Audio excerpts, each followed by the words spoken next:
25 years of fearless and independent journalism. Hello, and thank you for joining us from wherever you are. We are live from our studios in Kukomlimle on digital address GA0992539. Our top stories this hour. 3 Ghanaians die in Europe. The West hit outside China as the first death is recorded in sub-Saharan Africa.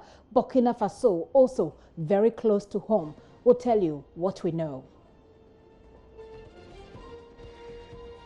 Also coming up, the economic impact of the pandemic as elsewhere. Workers are laid off, investor apprehension sets in, and the world practically comes to a standstill. We have the global outlook, even as Ghana's parliament raised concerns over stealing of sanitizers in the house. That's a full package. And also coming up, another phenomenon that's killing even more than coronavirus. Accident. This afternoon, granddaughter of Nelson Mandela throws her weight behind JoyNews' Arrive Alive campaign as she recounts her own experience.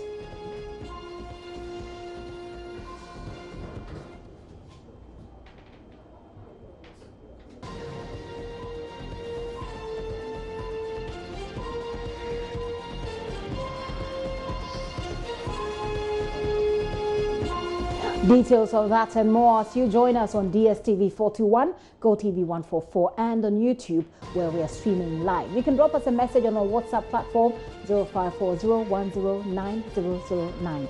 My name is Gifty Ando Apia. This is The Pulse. Please be my guest.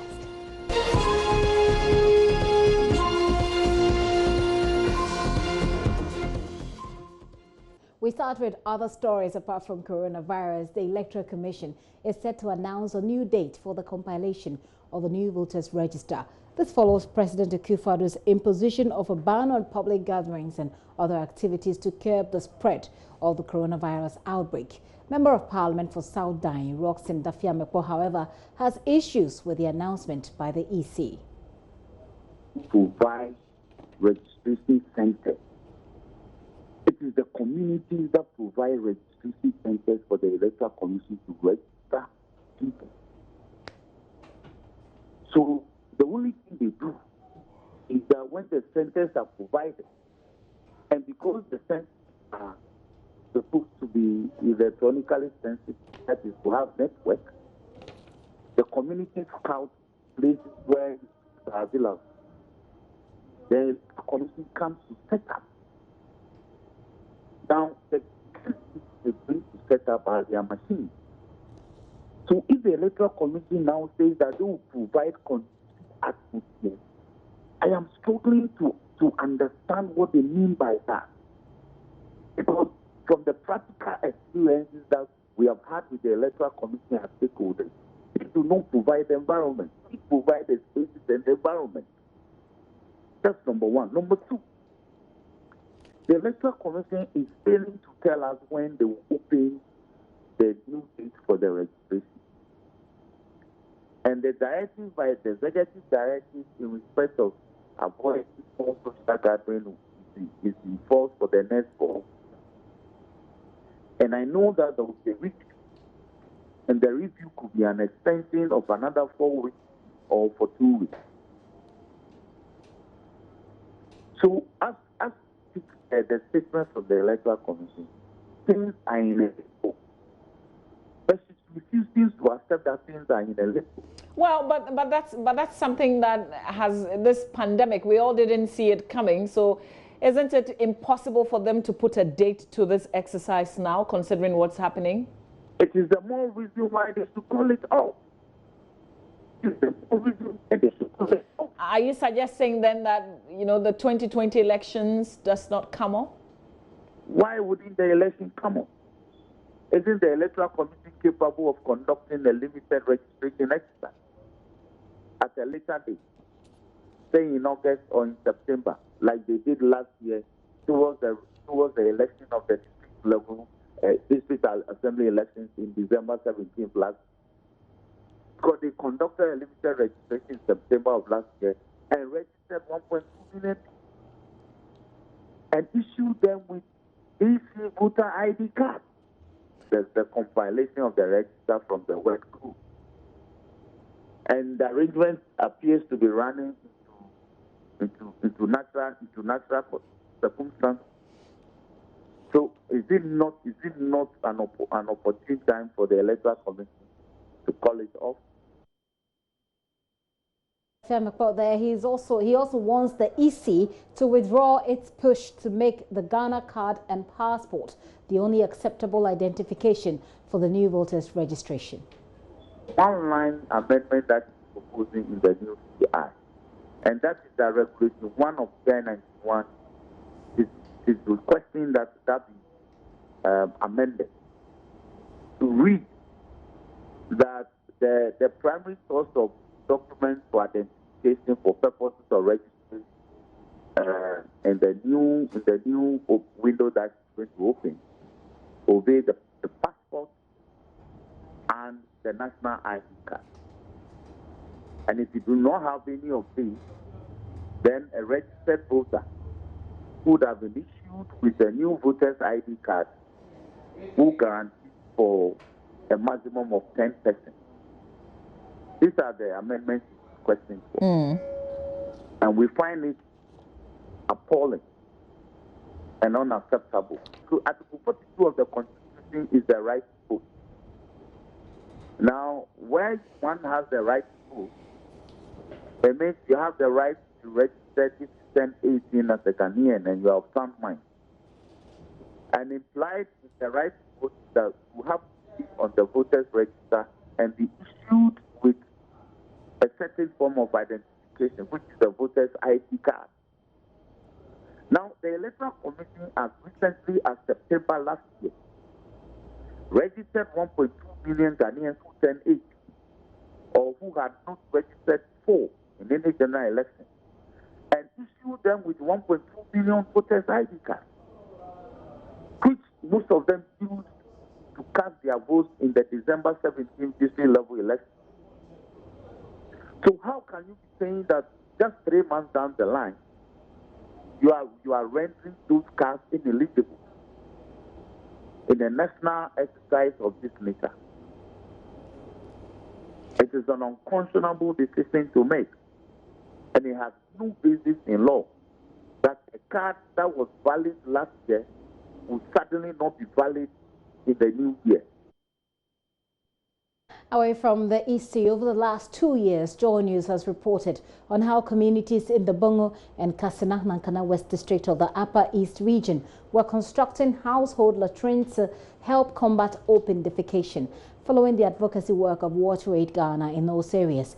Now, the impact of climate change is threatening the sustainability of those latrines, as many have collapsed following torrential rains which led to floods that killed at least 28 people and left thousands displaced in that region last year. Here is correspondent Abes Sori's report. 2 years ago, Rosina Nsobila and members of her household were using this household latrine they built themselves.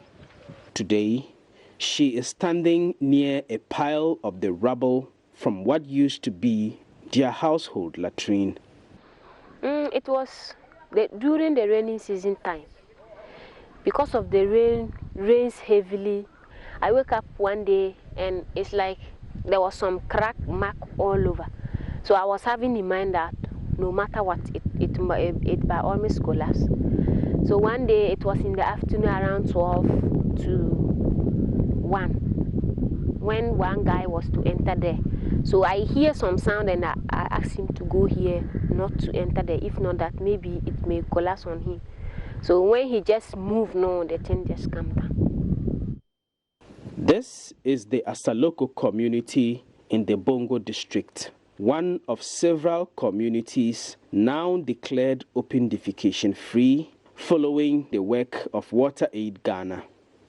The residents had mobilized and built their own household latrines in response to the eye-opening water, sanitation and hygiene, or WASH for public health project implemented by WaterAid Ghana. It was WaterAid people who came to our community to talk about hygiene, how to handle ourselves and all those things. So it was through them that we get to know that doing open defecation is not good. Firstly, We always go anyhow, where you can hide yourself and free yourself. But from then, they came and taught us about how going to toilet openly is no good. How the flies will go and sit in it and come and touch our food and we eat. That's why we go ahead to construct the latrines. Torrential rains and accompanying floods in the Upper East region last year collapsed many homes, killing at least 28 people. The latrines, built by the people of Asaloko and other communities here in the Bongo and Kasna-Nankana West districts, were not spared in the disaster. Rosina's family's latrine was one of them. It's not easy for us, simply because when you feel like going to toilet and in the daytime you get to our neighbor house to do, if you get there and somebody is there, you have to wait.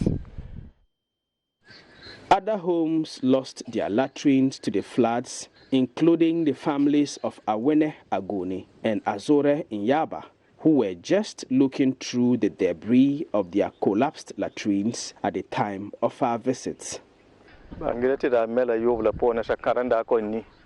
Last year, the rains were too much. That's why the latrine collapsed. It was a mud structure I was using together with my family, but the floods forced it to crumble. And now, I have to try to construct it all over again.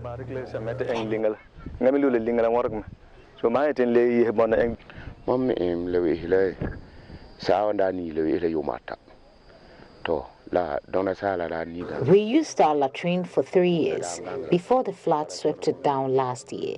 The pit is still intact, so I have to raise the walls again, but it comes at a cost. So I'm thinking about what to do.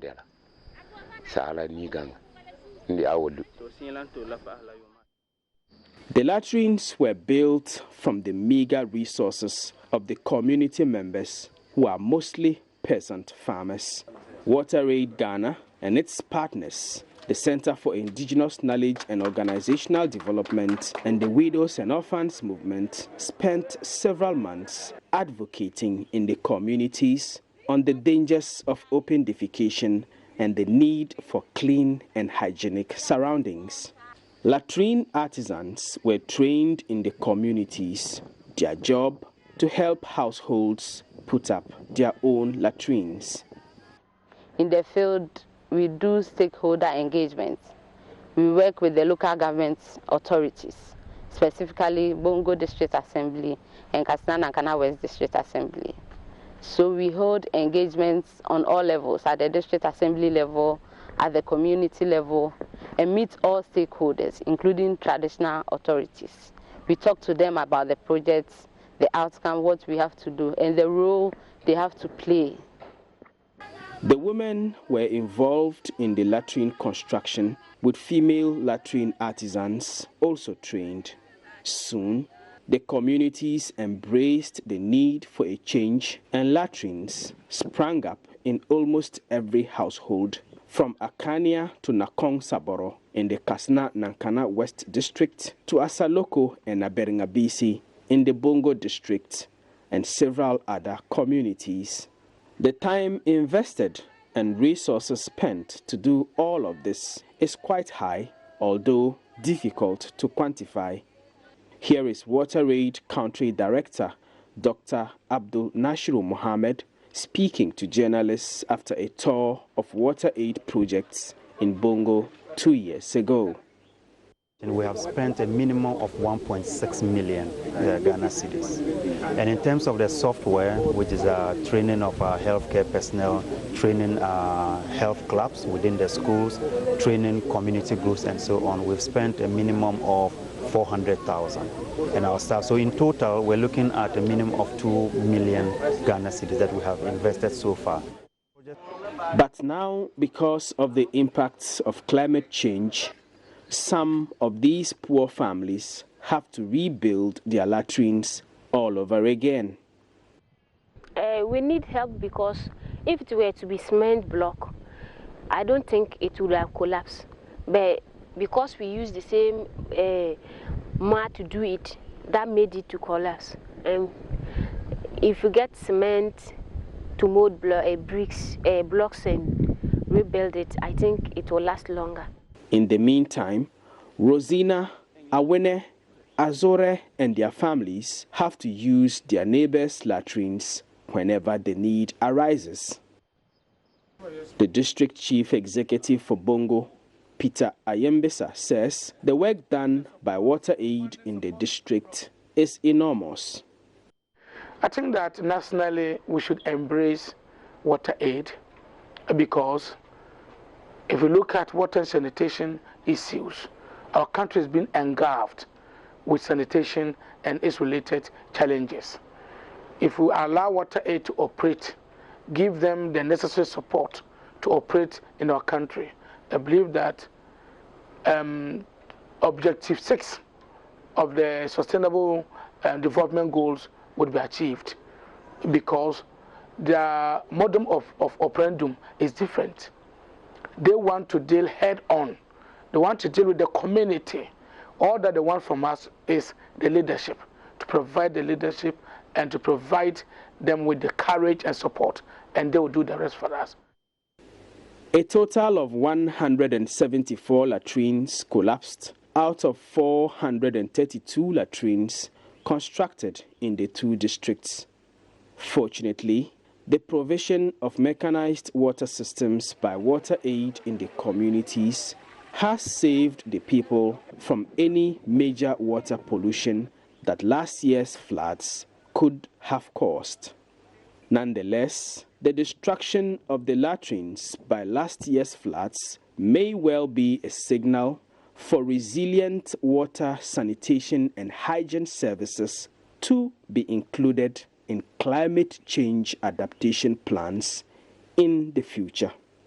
Albert Sorry, JoyNews, Bongo. And here I am with you, Gifty and Opia. We'll take a quick break. When we return, we delve into coronavirus matters. Do stay with us.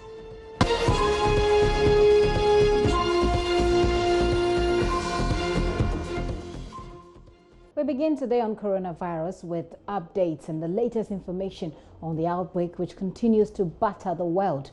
At least 3 Ghanaians have died from the infection in Italy and Denmark, according to Foreign Minister Shirley Ayokobotre, who's been speaking to journalists outside Parliament House today. Things that we can only do, because we have to protect ourselves. If there is an emergency situation, we will definitely move in, take all the precautions necessary, and move in to assist our nationals. But for now, there's no emergency situation. I've heard that 2 Ghanaians in Italy have lost their life, and 1, I believe, in Copenhagen, in Denmark. So far, from the virus, yes. The two Ghanaians plus 1, so it's 3. There's 3 Ghanaians so far, and we're praying that they keep to the advice that has been given by all these countries and make sure that they are safe. Don't go out if you don't have to, unless it's absolutely necessary. Stay home. They've allowed people to work from home in most cases and all of that. So schools are, all the epicenters, the schools are on break so that they can deal with the numbers and bring them down considerably. And in most of the countries, I spoke to one of my counterparts in a very high incidence country, and she said she's expecting that their numbers will rise in the next 2 weeks. And this is, I think, about the second now in terms of the high numbers. I don't want to mention the country, but they're expecting even more cases. And the way it looks, once it peaks and it starts to come down, then movement starts. And those who are infected, who don't even know that they've been infected, move, and then it's spreading elsewhere.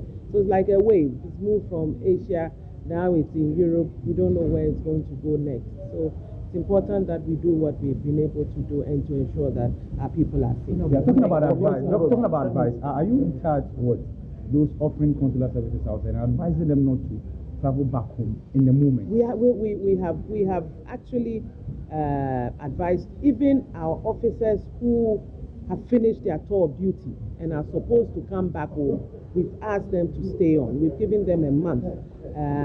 If after the month this thing is still raging, we will give them more time. So that's what we are doing. We've advised Ghanaians generally everywhere to stay put, unless it's absolutely necessary.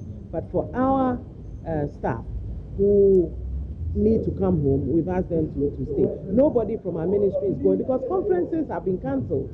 Workshops, conferences, all these things have been cancelled. And so I think that everybody, every country is ensuring that they take precautions. I mean, Nigeria, Togo.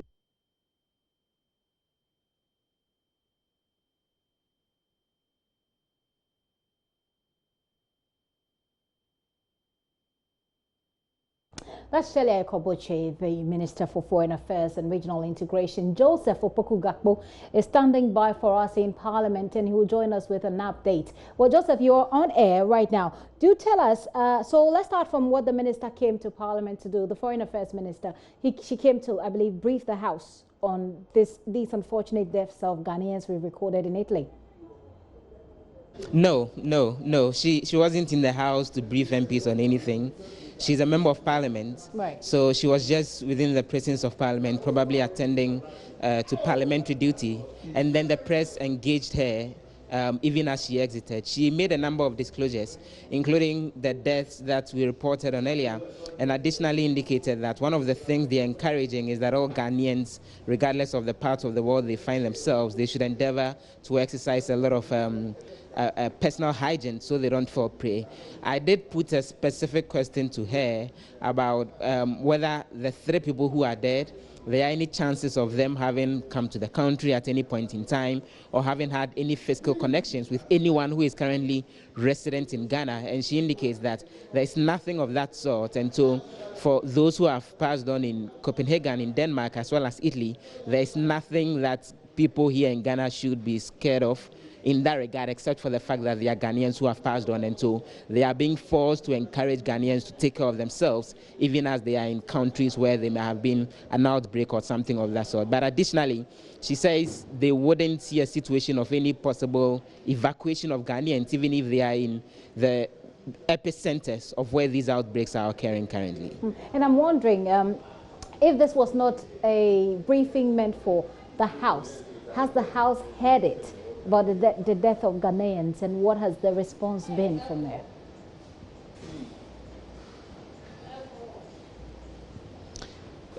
The House hasn't heard it. She wasn't around to brief Parliament. She was just on the presence of Parliament, and we journalists invited her for a conversation, and she spoke about it. So right. Parliament hasn't been formally briefed. That update hasn't got into the House. The House is currently on break. They will be coming back around 4:30 p.m. We'll wait to see if it may become an issue for a conversation at all on the floor. Okay, let's talk about the Attorney General, Joseph. She was also in Parliament today. Tell us, what did she come to do?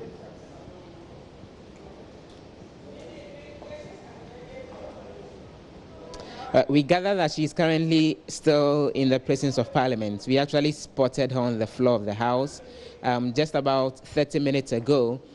She walked in, took her seat.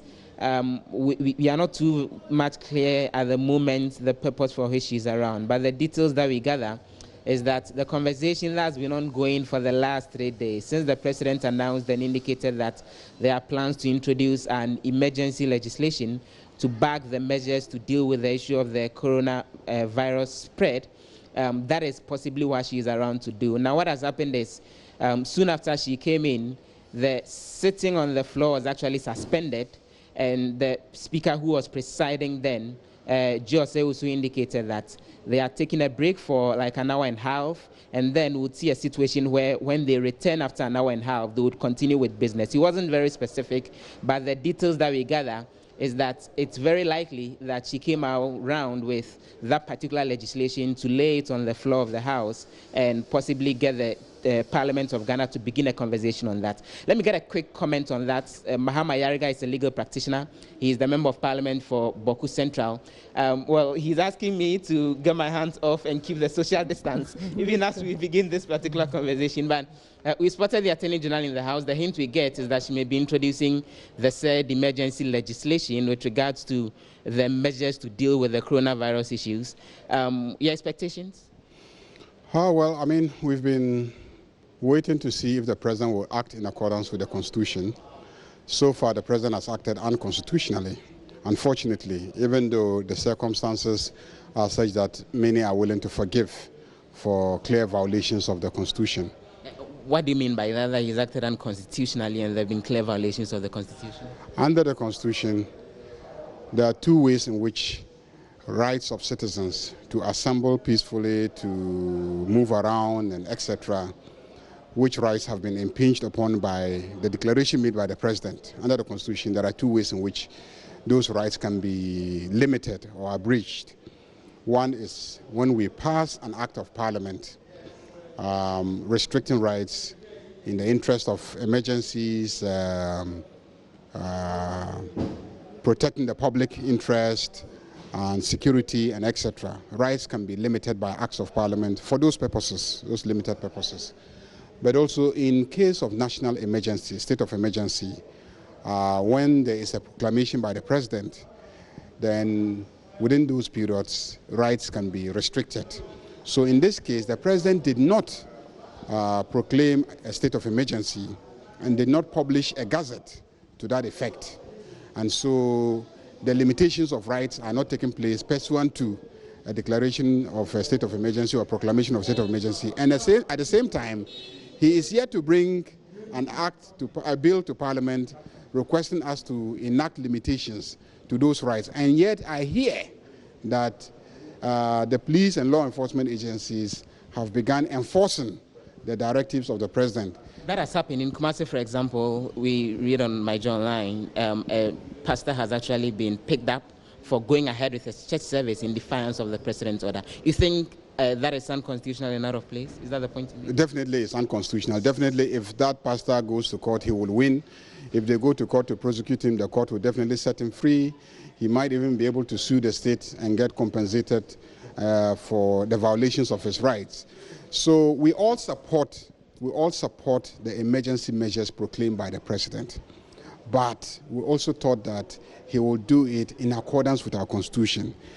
Whilst we support the emergency measures, we also believe that at all times we must endeavor to comply with our Constitution. They are still working on it. So between when the document is being worked on and now when said directives are being disregarded, the state should look on. Is that the expectation you would have on a regular day? The state cannot do anything.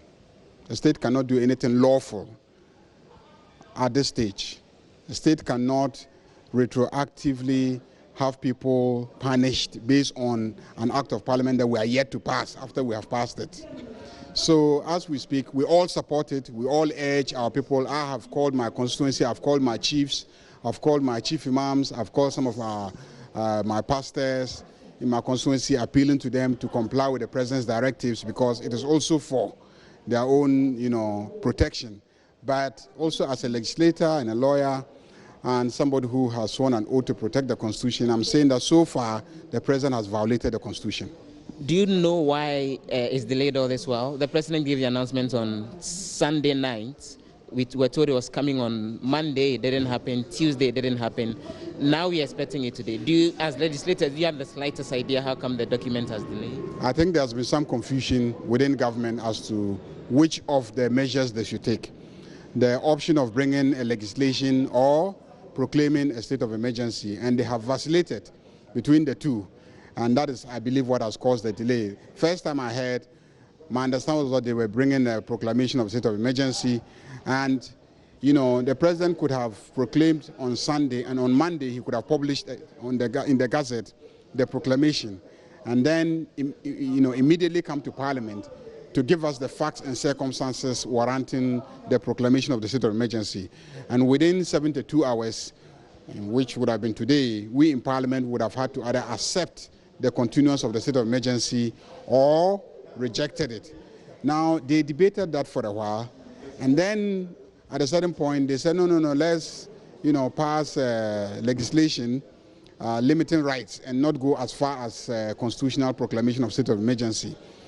Then for a while, that one also, was rejected by some people, and they decided they were going to come back and then come to us with the proclamation of state of emergency.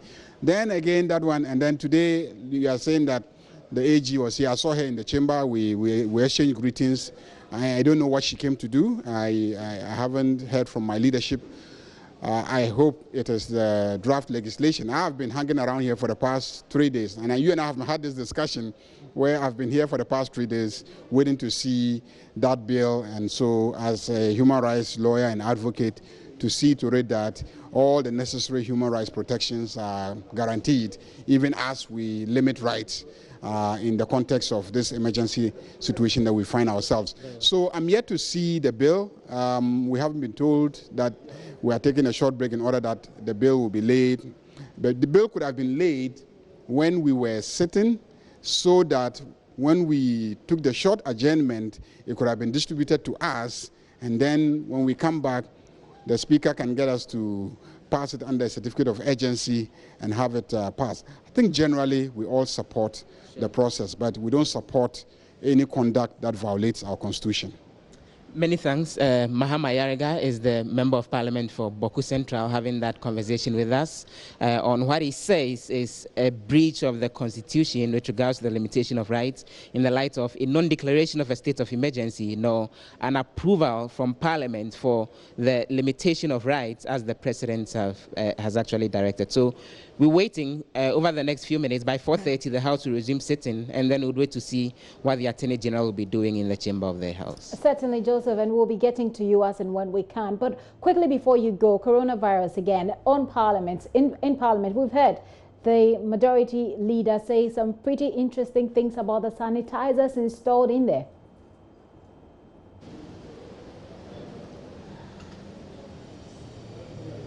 Interestingly, he's been complaining that the sanitizers that have been, the stands that have been mounted here in the house, you get to it, the sanitizer is full, within an hour you come back and all of it is gone. He thinks it's completely out of place.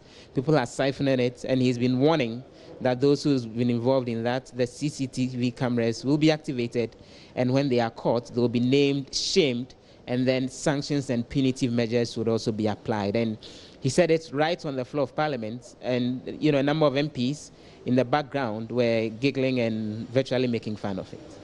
And when you say people are siphoning the sanitizers in Parliament and, is that essentially stealing them, is he referring to the members of Parliament, or is he referring to the staff, or visitors? Who is stealing?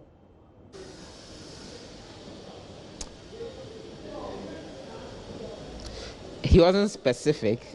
These are hand sanitizer stands that are right around the chamber. So staff use it, members of Parliament use it, visitors make use of it. And mainly the complaint was there are some individuals who have little containers in which they probably have their own sanitizers. And when that finishes, then they get onto the larger one, which is Parliament owned, pour a chunk of it in it, and then walk away with it. And he thinks that's what is reducing the amount of sanitizers around here. And he's really not happy. And he says action will be taken against anyone who goes ahead to do any such siphoning.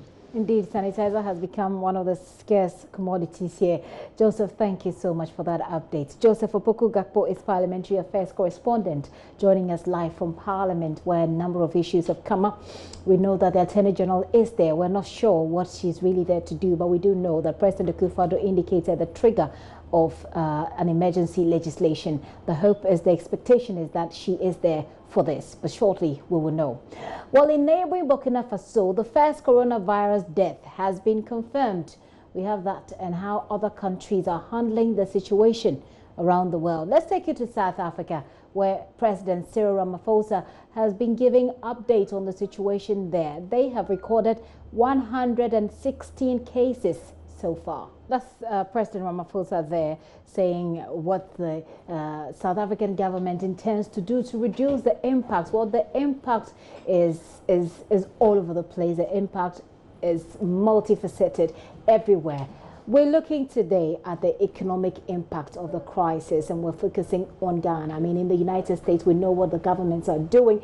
I have here in the studio my colleague Winston Amwa, who's been doing some work, taking a look at the impact, the economic impact of coronavirus, and he joins me in the studio. Winston, we've seen what's happening in the United States. Just yesterday, we heard the Britain Parliament announced over 300 billion pounds. The United States announced over 800 billion dollars.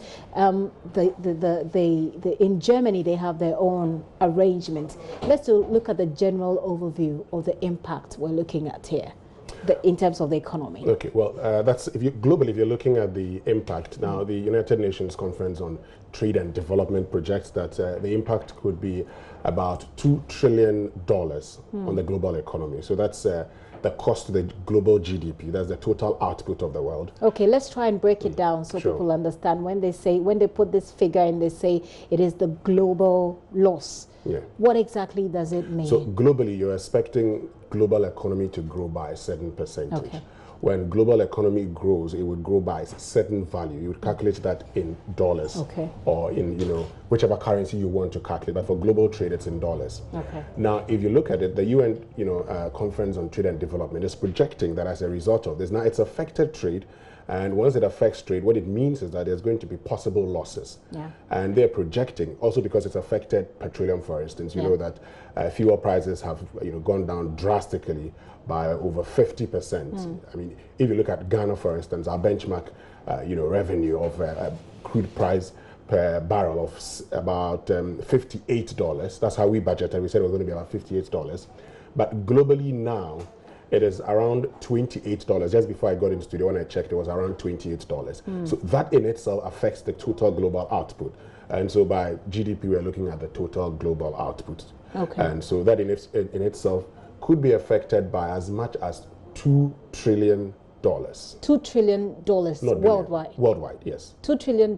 I'm not quite sure whether that's a reasonable amount of loss, considering the unprecedented nature of what the world is dealing with at the moment. And I'm not sure what you think. I mean, will the world, this is a big blow, of course, but $2 trillion, is it fairly okay in your estimation based on the problems that we've seen this virus cause?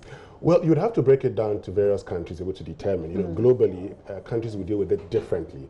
And so the United States can afford to deal with that. The United Kingdom could also afford to deal with it. But you ask yourself that simple question, can Ghana afford to deal with it? Can Africa afford to deal with it? That is where the challenge is, because for countries which have, very high GDPs and, whose output are very high, you say that these countries should be able to deal with these challenges. Even then, it is expected that, some of the measures they put in place would actually lead to a boom in their industry, so that the impact is not very really felt. Which is where I started with that. If you look at the United States, they've committed an amount of, over $800 million. If you look at the UK, they've done the same. But let's bring it back home to Africa. Would you say that Africa perhaps will take the biggest hit, because these are, developed countries, they are cushioning their people? But will we be able to say the same about Africa? We'll bring it down to Ghana. Let's start with Africa. Let me just use a bit of a Ghanaian example. Let me do a bit of inductive analysis here and say that if I look at the Ghanaian example and then I transfer that, to form a general opinion about Africa. In many African countries, we rely, of course, our budgets are donor funded. We rely on key commodities. So, for instance, in Ghana, we're relying on oil. If oil prices goes down, you can understand how we're going to feel it.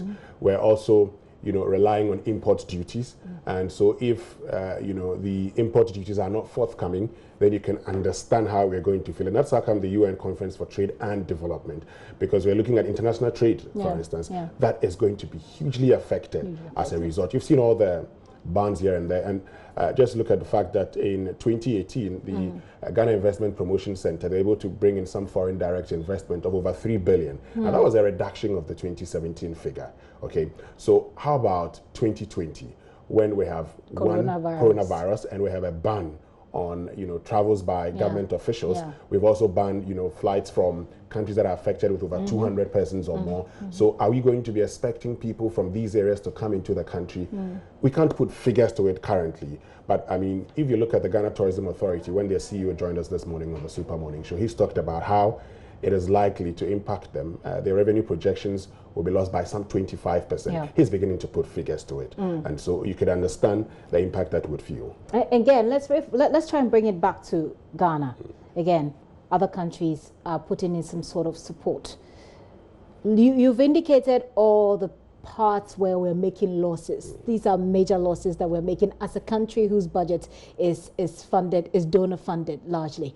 How is this going to affect Ghana, given that we are not sure of any sort of support coming from Ghana? Perhaps tax incentives at the moment, but we've not seen that yet. Yes, we've not seen that yet, Gifty. And if you look at the Ghanaian situation, it's very important to look at a few things, because our total expenditure for 2020 is about 85 billion, out of which we intend to raise 67 billion of it through domestic revenue and grants. Domestic revenue about 65 billion. So that tells you that we're doing well when it comes to funding of our own budget.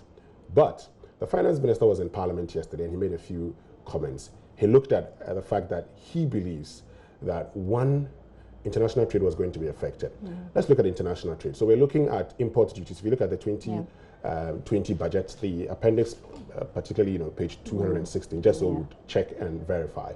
Now it talks about how we're projecting to earn some 5.8 billion Ghana cedis from import duties.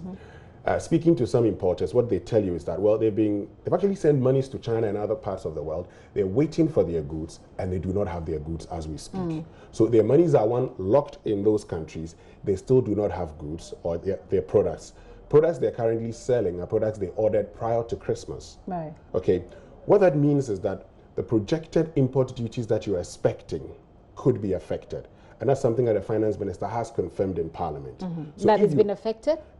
Would be affected. Because so far, the conversation has not really gone towards incoming goods. I mean, that has not really been our focus area. Our focus area has been incoming human beings. And the fact that they may be carrying this virus. Exactly, and that's why when the finance minister went to Parliament yesterday, it was important he put that out. He didn't really put figures to it, but if you look at the projections we made, once he talks about the fact that this could be affected, mind you, I mean, a lot of Ghanaians do business in the Far East, and that was one of the first places to have been locked down, particularly in China. Okay, so as we speak, you can't put figures to it and say this is how much we're going to lose. But if you look at the impact that it's had in other countries, now many factories in China are reopening, but even as the factories reopen, they are not manufacturing the things they previously used to manufacture. The demand and supply situation is such that a lot of people in China now want nose mask and facial mask and what have you. Many of the factories have gone into that. Ghanaian businesses, when we spoke to the president of Guta this morning, says they have their cash locked up in China and they are waiting patiently. So it could be fair to project that if nothing changes and the economy is holding all other things constant, the projected 5.8 billion import duty could reduce. Could reduce. Yes. Well, like you said, he doesn't put any figures to it, so we don't have an idea. But we do know that every aspect of our lives will take a hit based on what is happening. Weston, I'm not sure if you have listened or if experts have said anything about what Ghana can do, what Ghana government can do in terms of cushioning these companies. I was just having a chat with a friend yesterday who works with a who works with the Marriott Hotel, and they have laid off people already. They've laid off workers, and this is the United States of America. So the hotel industry or the hospitality industry has taken a hit. Perhaps because we're not so linked to them, we do have some shocks that is absorbing what is coming, but certainly it's going to get to a point where Ghana or Ghanaian entrepreneurs, Ghanaian businessmen and women are going to need some sort of support like the US and the UK are doing. Are the experts saying anything about what kind of support people will need? Okay, before I even get into the support that Ghanaians would need, it would interest you to note that Nigeria currently is putting in place support for Nigerian businesses. There's been a reduction in interest rate. Of course, the Monetary Policy Committee of the central bank is meeting, and we're hoping that once they're done with their meeting, they'll be able to come out and tell us that, okay, we're reducing interest rates, also because of how businesses or how industry has been hit by the effects of coronavirus. As we speak, and when we had discussions, for instance, with the CEO of the Ghana Tourism Authority, he talks about how they're gathering data. And once they are done gathering the data, then they would be able to, make certain appeals to government on what government should be doing for them. As in the businesses in Ghana want to make an appeal to government? So, you need to be able to identify, for instance, how this has affected you. Okay. And what kind of help you would need. Right. But the challenge also that we face as a people, and I started by talking about total expenditure for 2020, for instance. So a bit of a reduction in, our revenue generation could actually hit our budgets. True. So that's what we are faced with, because you're looking at a circumstance of wages and salaries. If you look at the projections, we've made 26 billion Ghana cedis. We're looking at interest payments about 21 billion Ghana cedis. And capital expenditure, a lot of the infrastructural projects that we need, is about 9 billion Ghana cedis. So you ask yourself, what are we going to do now? Bearing in mind that we projected a barrel of crude oil at $58, it is now less than $30. It means we're going to be losing half if it continues like this. Of course, there's always the stabilization fund, which we could get into it.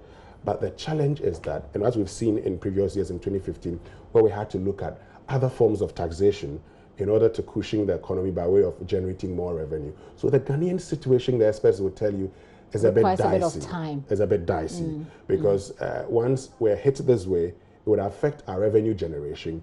So either we cut, say, our capital expenditure and then use a bit of it to support, the companies, or maybe we could probably reduce our expenditure on goods and services. But once we have all the data on the impact on Ghanaian businesses, real data specifics, we'll be able to deal with it. Well, certainly this is a developing story, and as we go along, we'll get the specifics that helps us to make up our mind as to what exactly industry players will need and whether or not the government will be able to support them as other economies are doing. Hopefully also with this, the trigger of the emergency legislation in Parliament will give us a clearer idea whether or not government is going to look elsewhere to get more money. We'll get to know all of that with time. I'm sure Winston will be able to come along and give us some more as and when we have it. Winston, thank you very much for coming through.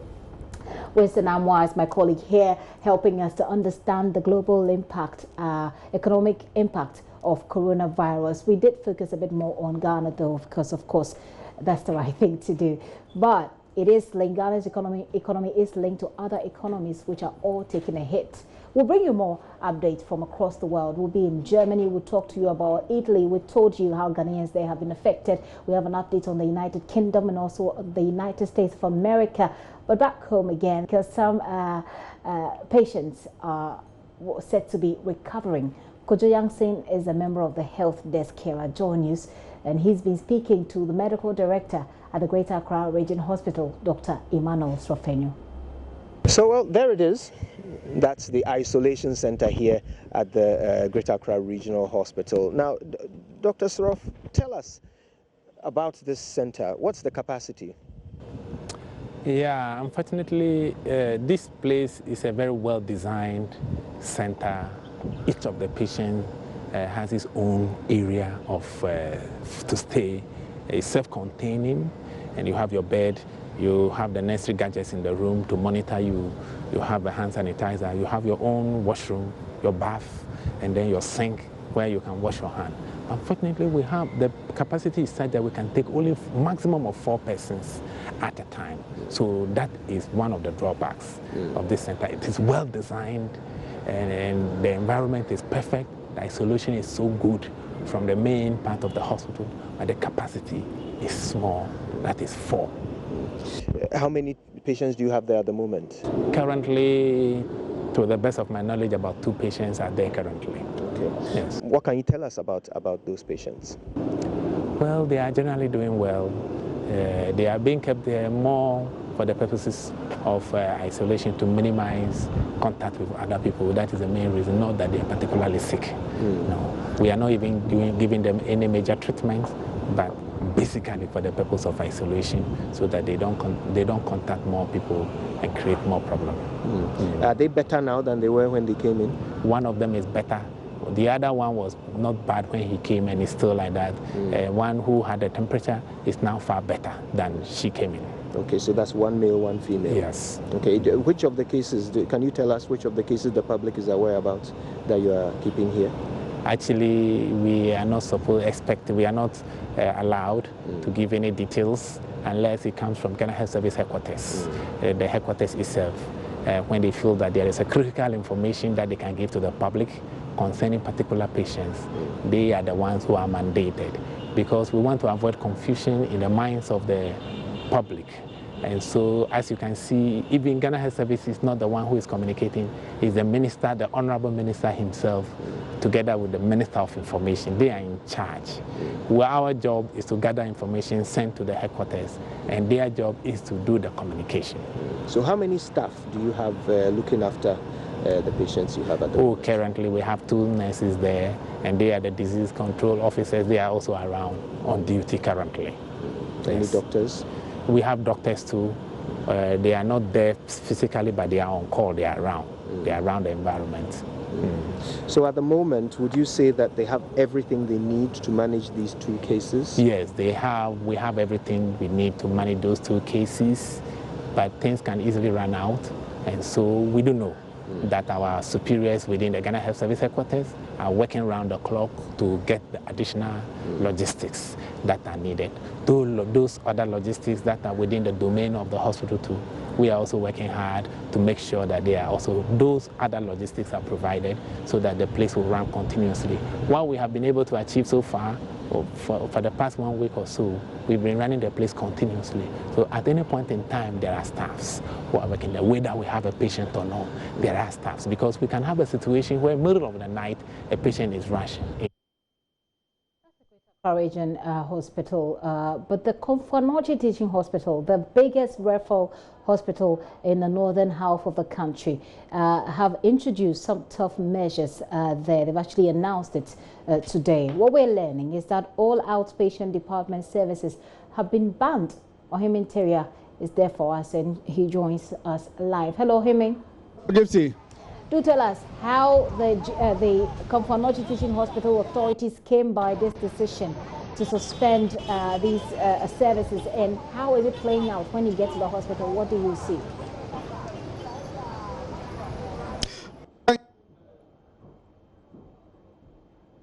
Komfo Teaching Hospital, in a press release signed by the Chief Executive Officer, Dr. Ohineba Owusu-Danso, announced the suspension of what caregivers described as vital services to patients who patronize the services of the Komfo Teaching Hospital. For instance, the release says all elective surgeries, excluding cesarean sessions, have been suspended, and all outpatient department services, including clinical meetings and seminars, as well as rotations and attachments by all categories of students to the hospital have been suspended. So this morning we hit the hospital to get some answers from hospital management to see how they will be reacting or be explaining the circumstances leading to the suspension of services at the hospital. But Gifty, I must say the release says this is as part of efforts to forestall what they describe as spread of coronavirus in any event of a coronavirus outbreak at the facility. So this morning when we reached the hospital here, a lot of in and returning at the same time. The reason being that when they come and they are hit with the announcement that the hospital has suspended OPD cases, they have no option than to go home. There were instances where some patients had to hang around the hospital premises to see if they will have the opportunity to speak to some doctors or nurses on what can be done about their situation. Now, let me explain this further. When you talk of OPD cases at the Komfo Teaching Hospital or services, there are 2 types of services: the specialist OPD and then primary care OPD. OPD. For the specialist OPD, it comprises more than 40 specialized clinics for people suffering from all kinds of ailments that needs a specialist attention. And then with primary care OPD, these are people who walk into the facility even not on refer basis and then seek care from the Konfanochi Teaching Hospital. So this has come as a very hard news to the patients who patronize the services of the hospital. For instance, between 2019, when you look at the trend, one can realize that the hospital sees not less than between 1,000 and OPD cases here at the Konfanochi Teaching Hospital, including specialists cases here at the Konfanochi Teaching Hospital. So what it means is that patients who come in have no option but to rely on probably other peripheral facilities around the Konfanochi Teaching Hospital, or maybe access care from private health facilities. And when we spoke to some of them, they had come from Central Region, Western Region, some from the Upper East and Upper West regions who probably didn't hear this announcement that the hospital has suspended these services that were initially at their disposal. So the hospital management, when I spoke to a close source who want to remain anonymous, told me that these are measures that they want to institute to prevent any spread of the coronavirus. Because they say, for instance, if there's to be an outbreak at the Konfanochi Teaching Hospital, it will not only affect the over 1,400 patients that I mentioned, but they also affect relatives and family members of the patients, because normally the patients come to the hospital with the support of their relatives, sometimes 2 or 3 relatives who come around to support them at the facility. Right. And so they believe that if this is allowed to go, and in the event of any outbreak of coronavirus, it will go a long way to affect the Konfanochi Teaching Hospital and patients who access care here. As we speak now, management are locked up in the told, but top of the agenda will be a discussion on the coronavirus issue. Well, I mean, we will be subsequently, we'll be getting to see the impact that this decision is having on other health facilities within the region. As you said, this hospital is key to over 1,000 people on a daily basis. But at 4:30 p.m., we're expecting a government news conference to give us an update on the situation in the country. On the government website, seven cases have been confirmed so far. It's unclear if those figures have changed, but on the ground, pressure is growing on the National Identification Authority to suspend the Ghana card registration ongoing in the Eastern region due to the coronavirus outbreak. Now, the Ghana Medical Association is the latest to demand an end to that exercise.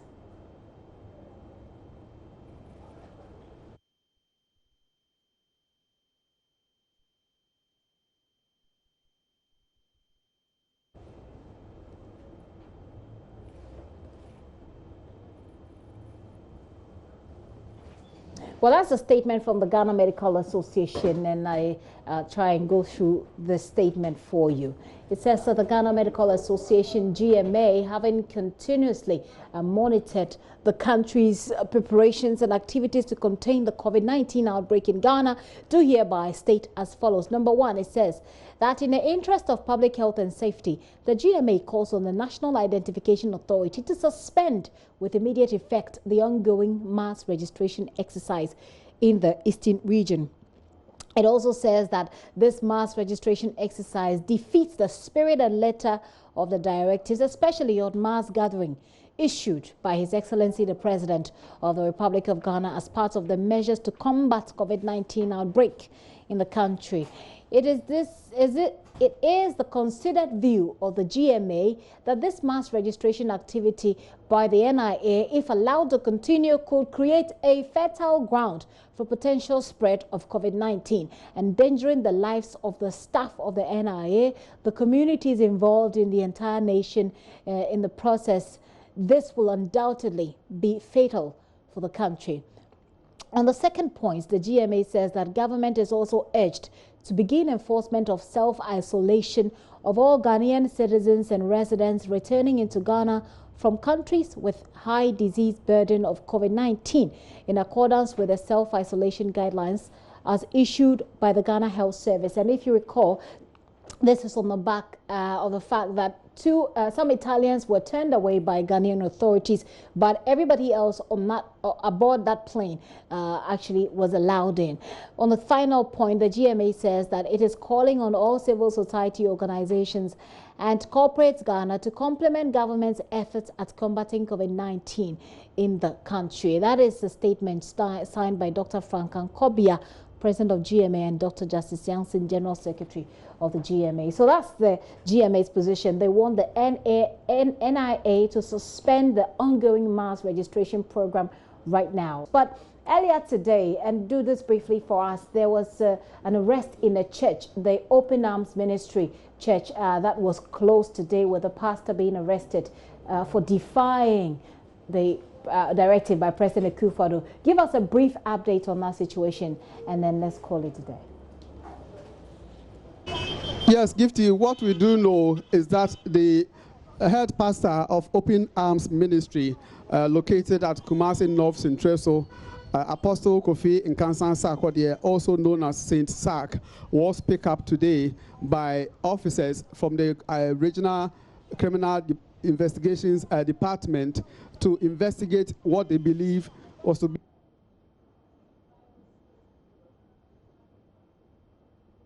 to suspend their activities as part of measures to control the spread of coronavirus in Ghana. So as we speak, Reverend Apostle Kofi Nkansan Sarkodie is still in police custody.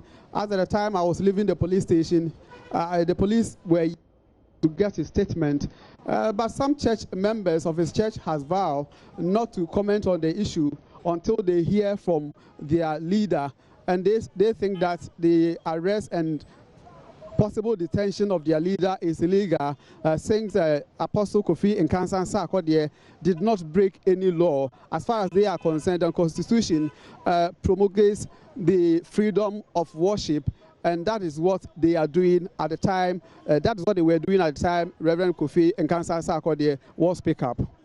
Thank you for that update. We'll get more of that in the subsequent bulletin. Ohim Interior coming to us live from the Ashanti Regional Capital, Kumasi, specifically Komfo Anokye Teaching Hospital, with an update on decisions taken by the hospital and also an arrest of a pastor there. Shortly, we'll take you around the globe, where in the U.S. shelves are getting empty and governments are introducing tighter restrictions, including curfews, to control the situation, which is what's happening in Germany as well. Here in Ghana, we've been checking on preparations. We take you first to the OT region. Here is Peter Seno's report. The Rara Government Hospital is one of 3 holding centers in the OT region. The rest 2 are the Mary Teresa Hospital at Papasi in the Kejebi district and the Nkwanta Government Hospital in the Nkwanta South Municipality. Clients were screened before being admitted to the OPD when JoyNews visited the facility. There was also public education ongoing. This was equally extended to the taxi drivers who work just outside the hospital. Officials take us through the facility to establish their preparedness. So this is a ward we have designated to manage or quarantine our clients. So as per the condition, if there should be a need for oxygen, we have a standby supplemental oxygen, we have excess, we have a ventilator, we have a suction machine should there be a need for us to suction the client. So this is where we take care of the clients. So the team will dress in the full PPE apparel. They will enter and take care of the client here. So this entrance is for only the staff who will be managing the client. When they enter, they don't return through the same gate. We have another exit route that they will pass through and go and dress down, where there will be full disinfection of the equipment that we have used. We are entering our sluice room. The plan is to have a demarcation in here. So the staff is supposed to pass through this side enter the room, do the dolving, that's the removal of the PPEs at this side. The staff performs hand hygiene at this side. Then it's being sprayed, and then from the demarcation, the staff moves to this side, and then passes here to the changes room. The Regional Director of Health, Dr. Emmanuel Jochi, has been speaking to JoyNews on the preparedness of the region. Since the outbreak started, we have been putting in measures to ensure that we are prepared to early detect, isolate, and contain any coronavirus disease that may occur in the OT region. So, practically, we received alerts from a national level. We had several meetings at the national level with the Director General of Ghana Health Service, the Minister of Health. As far as OT region is concerned, we have circulated to every health facility in the OT region what we call the case definitions for coronavirus disease. This will enable health facilities detect early and then isolate any suspected case. Before every patient enters the health facility, they apply the case definition, asking simple questions, fever, cough, sneezing, and history of travel. And then they also use the non-contact thermometer to take temperature. Those who do not fit the case definition, those are the ones that are allowed to go through the routine access to the health facilities. So far, OT region have not detected any case. Meanwhile, the Menuso border in the KGB district has received some screening items on Monday. Peter Senu for JoyNews. All right, we're still talking about coronavirus. Germany is one of the hardest hit European countries. Just yesterday, the country's chancellor announced what has been described as the severest restrictions in civic life since the Second World War. Well, political correspondent Thomas Sparrow with our partners DW joins us with more on what is happening in that country. Thomas, it's good to have you. Unfortunately, the world is dealing with this. Now, here in Ghana, we just recorded our 7th case yesterday. First of all, update us on the spread of the virus in Germany and Europe as a whole. Gifty, nice to talk to you to shed some light on this very difficult situation, not only for Germany, but I would say for the world. And as such, this country here, Berlin, as the German capital, and other cities in the country have been preparing for the very difficult situation. In Germany, we're talking of around 8,000 cases now in the country. And as you yourself said, some very strict measures implemented by the German Chancellor and other politicians to try and reduce the impact of this coronavirus crisis in Germany. Those restrictions include, for example, shops, bars, clubs, playgrounds being shut, religious gatherings being banned, train services, both local and regional, being restricted, and other measures to try and limit this crisis here in Germany. People are being asked to stay home, to not go out unless it's absolutely necessary. And at the same time, the German government has issued a worldwide travel warning, asking Germans not to travel, not to go on holiday, to simply stay here to try and avoid bigger problems when it comes to this. This is as far as the German government is concerned. German measures here in the country. Obviously, there are also European measures that have been taken at a European level, including shutting down the bloc's EU's external borders for 30 days. That basically means that most foreigners are restricted from entering the EU, as well as issuing guidelines to ease the flow of critical goods. We're talking here in particular about food or medicine. So you can clearly see that there's a lot of action when it comes to what politicians are doing, both in Germany and at a European level, to try and limit the impact of what is happening here with the coronavirus. Talking about limiting the impact of the coronavirus, we know that certain countries, the UK, the US, are budgeting, putting together some very huge budgets to support businesses and the economy, for example. Is the German government doing anything like this? Germany is obviously very concerned about the potential economic impact of all this. Germany, as an exporting nation, relies on being able to share its products with the rest of the world. And as you know, obviously, this crisis has affected the economy and has the potential to affect not only Germany's economy, but other economies as well in a very difficult way. And as such, Germany has also implemented measures to try and reduce that economic impact. That basically means a massive expansion of loans provided by the State Development Bank, something that was described by Germany's economy minister as unprecedented in Germany's post-war history. So you can clearly see that these measures are not only about what people have to do on their daily lives, but also what the government is doing to try and make sure that the economy is not badly affected by all this, and that Germany can help businesses and people that are affected by the crisis as well. And regarding the measures that are put in place, you know, that is essentially dictating to people how they should live their lives. How does the German government intend to implement this? Are they sending the military? Are they sending the police out there to ensure that people comply with these? Essentially, the German government is asking people to comply. The German Chancellor has been addressing Germans, for example, through press conferences in the past few days, asking them to stay at home.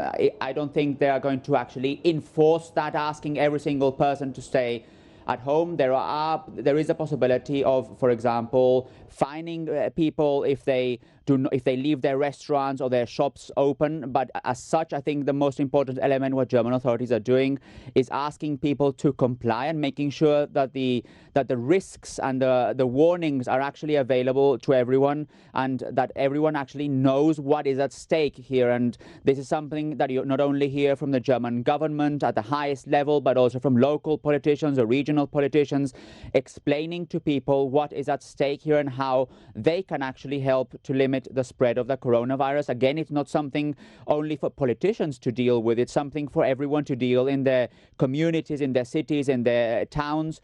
And I think most people are trying to respect that. There is some concern about the length, about how long this actually will be in place, how long people will have to stay at home, how long people will have to shut their businesses, which are described as non-essential. So there is concern, and as such, authorities at a local, regional, national level are trying to explain to the public what is actually at stake.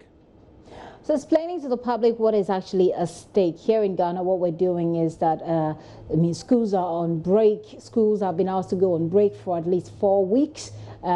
Churches and gatherings, other gatherings have all these restrictions. But it has generated a lot of debate here in Ghana. I'm wondering what is happening in Germany. To what extent are people complying with these restrictions being issued by government?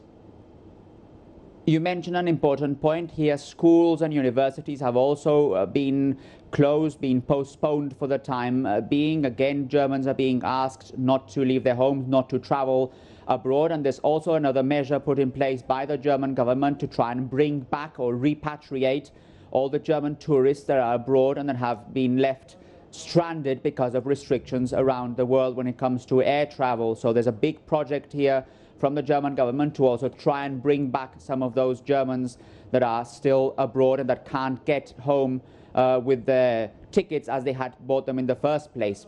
When you ask about people complying about it, I think the main issue now is awareness. That will be the key word from the German government. And as I said, the German Chancellor and other high politicians or the important politicians in the country have been addressing the public time and time again, asking them to comply. Obviously, you still see people on the streets. You still see, for example, some parents taking kids to the playgrounds, although there has been asked people not to take kids to the playgrounds.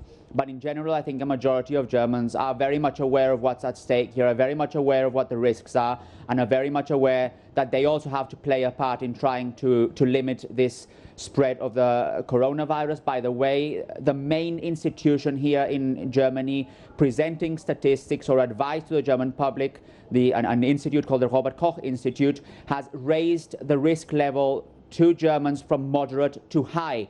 So that also gives you an idea of what the problem is here, how big the problem is, and what Germans have to do, not only politicians, but the population as well.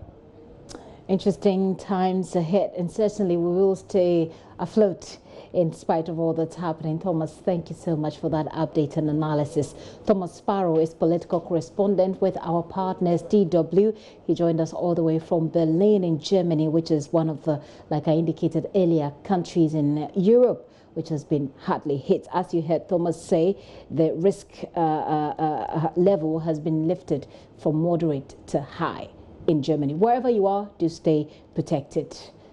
This is still The Pulse with Megifty and Pierre. Do stay.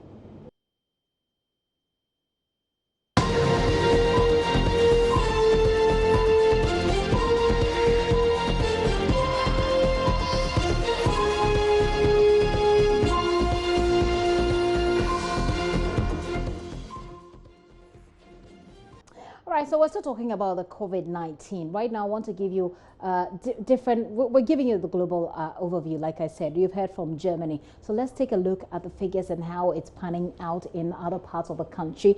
I'm going to take you right now. Well, we do know already what's happening in China. This is China. We're looking at a 8,248 cases so far, but 82,104 recoveries, total recoveries. That's what we're looking at the moment. So let's go to Italy. Italy is where we're hearing from the minister, Ghana's foreign affairs minister, that 3 Ghanaians have died. Now, Italy is now becoming the epicenter. It is the epicenter of Europe when it comes to the spread of coronavirus. What is happening in Italy? 31,506 so far. And I remember very well just a couple of months back when Italy recorded the very first 4 or so cases. Right now we're looking at 31,506.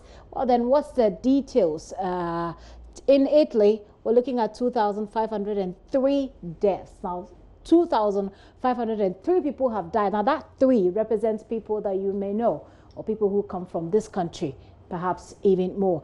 Well, the total recovery, we're looking at 2,941, which is still way above the number of infections recorded so far. So again, the idea is that the fatality rate as far as coronavirus is concerned is way below if you compare it to others that have happened like SARS, like Ebola even, etc. Well, which other country is interesting? We've just told you the German story. Let's look at Iran. Iran is one of the countries that's been really hit by this. We know that the vice president was infected. We know that the deputy health minister was infected, and Iran has been under a level of sanctions from the United States of America, and so their health systems have been greatly impacted. That's the argument that they make. Well, the number of people who have died in Iran, in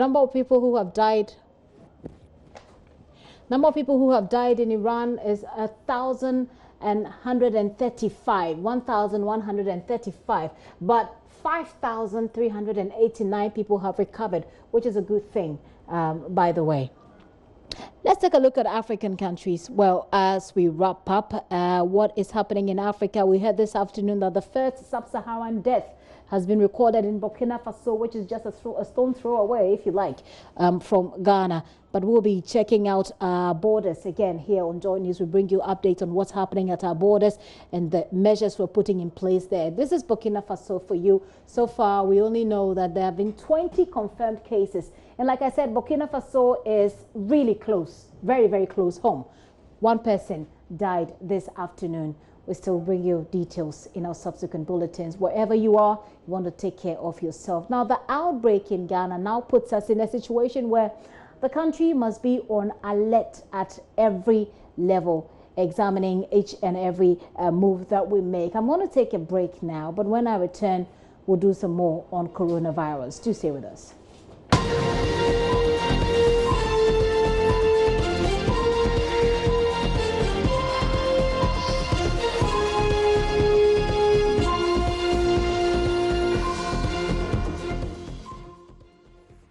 Back to the show. Many thanks for staying with us. We're still talking about coronavirus. It looks like we'll be talking about this for a rather long time.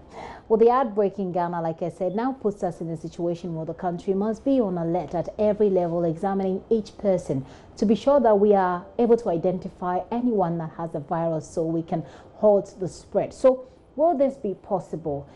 how prepared are we? Do we have enough testing kits, for example, for these cases? I have two scientists in the studio from the West African Postgraduate College of Medical Laboratory Science to have that conversation. Gentlemen, you're welcome to the show. Thank you. Well, before I engage them quickly, I'd like to let you know that the government press conferences, they're set to bring us the press conference this afternoon. Kojo Menu, NS Kojo Menu is standing by.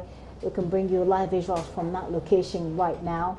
Okay, we'll bring that to you as and when we have it. But right now, I'm going to talk about how prepared we are as a country as far as testing is concerned. Now, in the United States of America, there are complaints about the number of tests they can do, which is way below the number of tests run by China when it started there, way below what South Korea did when it started there.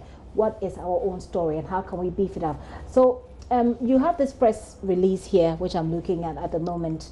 And in this press release, you're talking about how you would like to support or partner government in making accessible laboratory testing. Yes. Let's begin from how you intend to do this, because we've heard what happened in the United States where they wanted to, manufacture their own test kits. They didn't do that, and so there are complaints about the very little number of tests they can do, for example, based on what they have. So what's your own story? Well, for us, we find government is doing very well with the public education bit. We believe that adding testing to the public education would push the frontiers of trying to curb this virus. When you say testing, should we just test, or we're looking at testing communities? Now, Ghana has public health reference laboratories. Reference labs scattered around the country. We have one in Tamale, we have in Kumasi, we have in Efiankwanta, we have one in Accra. And for what Noguchi and KCCR are doing, molecular testing, these labs can be equipped to do same. Okay. Now, our problem is that, for instance, we just had Burkina Faso, recording a death. So people are crossing that border. What is the story up north? What we have here is it looks more like the Accra picture, more or less, or the southern area of Ghana, more or less. What we are pushing forward is that, can we have clinical testing at the peripheries, such that people will have the screening. So you screen these people, those that come out as positives, we refer to the reference labs or the Noguchi and KCCR, so that we have more people picked up. At the moment, they're doing the testing, the screening, if I get you right, because we've just seen a story from our correspondent in the OT region where he went to the border, one of the borders, and he saw that people are being screened. Is that not enough? Screened with the handgun on their face, that is checking their temperature. Okay. Now, we are referring to scientific detection of whether someone has evidence of the virus in his or her blood. Okay, let me bring Prof in here. Prof, when you say scientific detection of whether a person has this in their blood, what exactly? Break it down for those of us who don't understand science very well to understand. Okay, so thank you for having me. And then I want to, first of all, create the picture of the kind of people we are dealing with. One, we have some group of people who have already been diagnosed in the country. And the category of people that they have come into contact with, who are today roaming around the street, that we don't know what is happening to them. Yeah. We have some other category of people who have the infections, but they are asymptomatic. They are not showing the signs and symptoms of their condition. So they're just roaming around as being normal. There are another category of people, because when you look at these particular conditions, it has similarity with other scenarios like influenza, like pneumonia, and other SARS conditions. So you will not be able to tell at a go that what you are dealing with, it is COVID-19 or different condition. Now, he has talked about the issues of the Burkina Faso, what is happening. We are aware, if you read science, research has shown that people at the entrance of the flight take analgesic just to reduce the temperature. Yeah. So if you are relying on the gunshot at the airport or at the port to detect the temperature, you will miss a lot of a lot of this category. So we are saying that we needed a screening test that even when you take analgesic that lower the temperature, it can still pick you up, and then we can diagnose these people and then refer them to the molecular testing for confirmation. Okay, so they're talking about molecular testing for confirmation, which is that they're saying that if essentially the temperature guns that they're using to check your temperature may not necessarily pick up symptoms or show that people have it, and they're asking for scientific detection, which they're willing to help with. I'll come back and ask them whether or not they've engaged government and how that engagement is going. But quickly, government announced 4:30 for its press conference. Right now, it's about 7 minutes above that time. Kojo Menu, my colleague, is standing by for us. Let's get to him and find out what we can know. Kojo, what can we know at this point?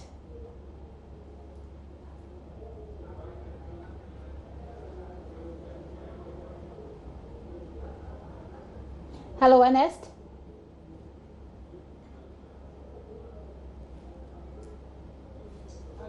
You know. Yes, Kojo, do tell us. It's been about 8 minutes. Yeah, Gifty. So we do know that this is an update on COVID-19. The information minister is here. It's not clear exactly what will be addressed, but in the last few minutes, I saw him in the company of some senior immigration officers. We do know that the Ghana Airports Company have, in the last few hours, actually since yesterday, denied entry for some people who are non-Ghanaians and from countries where the COVID-19 has been recorded, people with cases of over 200. And so far, the immigration services here, we're hoping to have an update from them. They will be telling us exactly what they've been doing over the period to help prevent the spread of COVID-19. I've also seen the Dr. Ojosan, who consults for the local government ministry. And you know that as part of the president's directive, the MMDAs are supposed to activate emergency response within their districts. And so perhaps we'll hear from him as well on what government is doing on that front. So that is it for now. In a few minutes, the press conference will be underway and the information minister will be addressing some of these issues and a lot of issues that have happened in Parliament as well. We were expecting that the legislation to back the president's directive should have been passed yesterday. It is not done as we speak. Hopefully he's going to give us an update on that. But one thing interesting that is happening here, something interesting happening here, is that the ministry is observing the protocols as far as social distancing is concerned. So even here at the hall, the sitting arrangement is different. Just a while ago, the deputy PRO for the ministry announced that the sitting arrangement is going to change just to observe the social distancing that has been announced and ordered by the president. And so we are sitting one seat apart from each other. And so that is what is happening right now. In a few minutes, the press conference should be underway and we're going to have details of what government wants us to know. And if there's any update as far as the cases recorded, we would know in a few minutes, Gifty. Right, Ernest Kojo Menu. Ernest, thank you. Ernest Kojo Menu is my colleague here. He has been, he is at the Ministry for Information. We understand that there is a press conference coming on. As you can see, it's all set. We're hoping to get more information. He has what to expect at this particular press conference. What is happening to the emergency legislation? What is happening to the cases we've recorded so far? 7 so far. Any updates on it? All of that we'll get to know as and when. Let me wrap up this conversation with the gentleman I have here in the studio, Professor Nafiu Amidu, president of the West African Postgraduate College of Medical Lab Science, and Dr. Ben Mensah is executive council member of the same association as the Ghana chapter. And they're talking about partnering government to ensure that there is scientific detection of whether or not someone has traces of something that could lead us to coronavirus. Let's wrap this up. I want to find out from you, have you engaged? I mean, this is essential support that the country needs at this point. Have you engaged government agencies? What are they saying? Yes, we have engaged government. In fact, we have been speaking with the ministry. We have had conversations with the deputy minister today. We're very grateful that he showed a lot of promise regarding that. As a matter of fact, we are very poised. Should we be given the nod, this is one agenda we want to push very forcefully. That as much as possible, let us do some peripheral testing, especially at our borders, at our clinics. Our clinics, our hospitals keep getting exposed a lot of people walking, and they are healthy, but they are doing the spreading. So as far as possible, if we are to believe that it's only 7, which we have evidence from all over the country. So this one agenda we want to push for forcefully. Prof. Nafiu, let me take you as a final word on this. What if government doesn't listen? What can we do? Well, in our little way, we've planned to procure with our own resources some testing kits and see how we can, in our own little way, to resource the various regional reference laboratory to be able to do this testing. And we do have the capacity. We have members who are able to develop and manufacture these test kits within the country. So we are going to use that. Very interesting development, I believe, and I'm sure that perhaps government will be able to get in touch with you to find out how we take this forward. Unfortunately, we've run out of time, but this is very important information. Professor Nafiu Amidu is president of West African Postgraduate College of Medical Lab Science. He's here with Dr. Ben Mensah, who is Executive Council member, the Ghana chapter. Unfortunately, this is where we have to call it a wrap. But there's more news at myjoyonline.com. If you do log on, and you find a lot of stories about coronavirus. You can also scroll all the way down. Our YouTube link is there, and it has the programs from here on the JoyNews channel. Take your time and look through it. Unfortunately, once again today, we're unable to bring you the story on our Arrive Alive campaign, but it's all about Nelson Mandela's granddaughter, who has been here in Ghana, throwing her weight, backing JoyNews' Arrive Alive campaign, sharing her own accident experience. Wherever you are, Arrive Alive. Stay safe also from coronavirus by washing your hands thoroughly and observing social distancing. My name is Gifty Ando Apia.